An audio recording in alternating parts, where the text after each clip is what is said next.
Welcome to RS Group of Schools. I am Gaurav Sharma, your computer teacher. Today we are going to discuss about the topic features of Linux.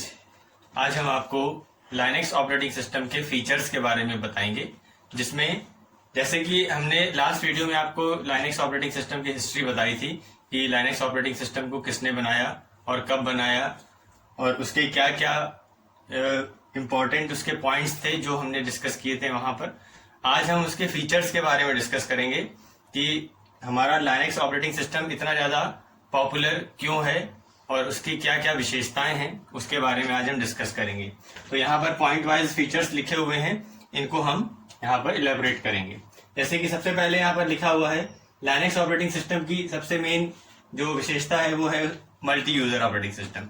Linux एक ऐसा operating system है जो कि multi user operating system होता है। Multi user का means बहुत सारे यूजर एक साथ उस लाइनक्स और एक सिंगल सिस्टम को यूज कर सकते हैं। जैसे कि इसका हम आपको एग्जांपल देते हैं। जैसे मान लीजिए हमने एक कोई सर्वर बनाया हुआ है जो कि लाइनक्स ऑपरेटिंग सिस्टम पे बेस्ड है और उससे रिलेटेड बहुत सारे सिस्टम कनेक्टेड हैं।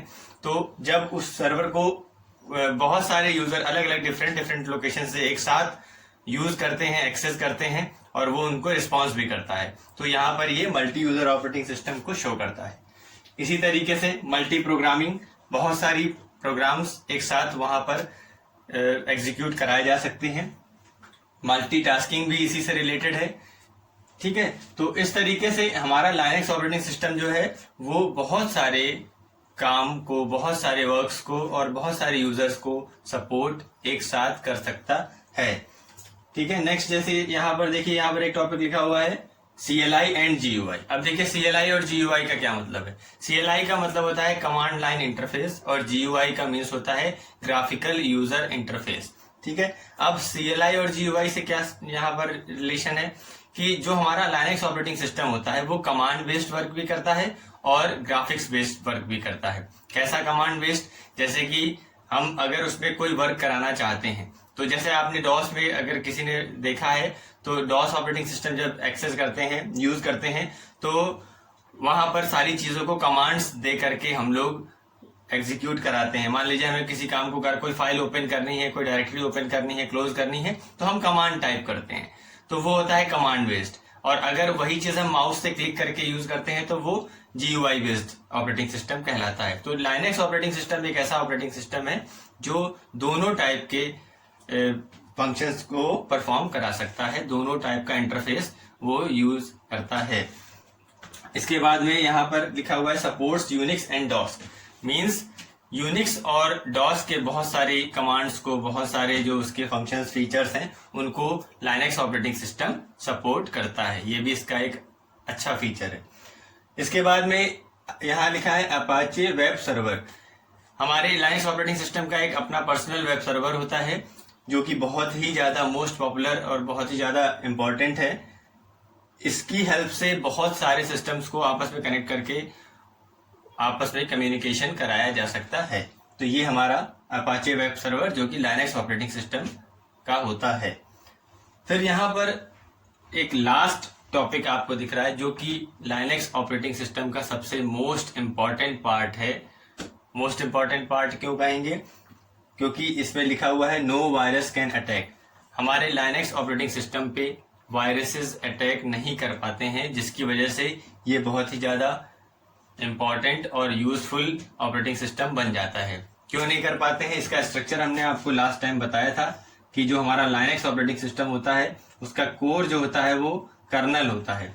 अब कर्नल के पास में कोई भी वायरस अगर आएगा तो यहाँ पर उसको एप्लीकेशन सॉफ्टवेयर के थ्रू होते हुए जो हमारा कर्नल के अंदर भी एक है वो है हार्डवेयर। ठीक है, अब कर्नल के अंदर देखिए यहाँ पर कर्नल है और इसके अंदर है हार्डवेयर। अब हार्डवेयर के पास हार्डवेयर से इंटरेक्शन कराने के लिए हमारा ऑपरेटिंग सिस्टम होता है। यूजर हार्डवेयर से इंटरेक्शन किसके माध्यम से करता है? ऑपरेटिंग सिस्टम के माध्यम से। और ऑपरेटिंग सिस्टम से बात करने के लिए हमें एप्लीकेशन सॉफ्टवेयर की जरूरत होती है। ठीक है, तो हम यूजर जो होता है वो डायरेक्ट ऑपरेटिंग सिस्टम से एक्सेस नहीं को यूज नहीं करता है, वो पहले एप्लीकेशन सॉफ्टवेयर को यूज करता है और एप्लीकेशन सॉफ्टवेयर के थ्रू वो ऑपरेटिंग सिस्टम को और फिर वहां से वो हार्डवेयर से इंटरेक्शन करता है। ठीक है, तो जो हमारा operating system Linux operating system है वो दो पार्ट में बटा होता है।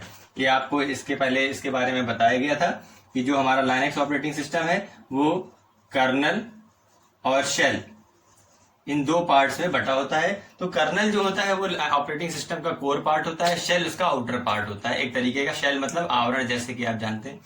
तो अगर किसी भी यूजर को अगर एक्सेस करना है तो पहले वो शेल से होकर के कर्नल के पास जाता है। शेल जो होता है वो ऑथेंटिकेशन का भी काम करता है, ऑथराइज्ड यूजर को ही एक्सेस करने देता है। अनऑथराइज्ड यूजर सिस्टम को एक्सेस कर ही नहीं पाता है, और जब अनऑथराइज्ड यूजर सिस्टम को एक्सेस ही नहीं कर पाएगा तो फिर वो कोई अनऑथराइज्ड एक्टिविटी भी नहीं कर पाएगा।